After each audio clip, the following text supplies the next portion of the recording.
بسم الله الرحمن الرحیم. امروز 13 خرداد ماه 1404 تعداد 40 رس بزغاله و تعداد 7 رس هم بره ماده فروختیم با آیه فامیلی زمده. فهمون چیه؟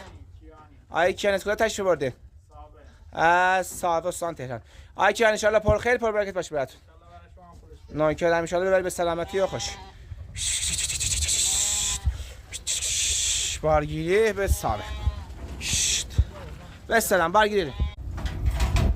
یکم زودتر.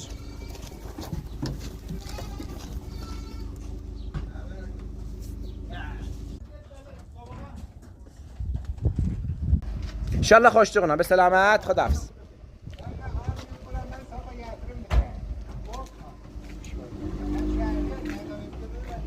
Ay Səmədi, əlin qolları var. Nəhayət məcburi yol verəcəm. Hə?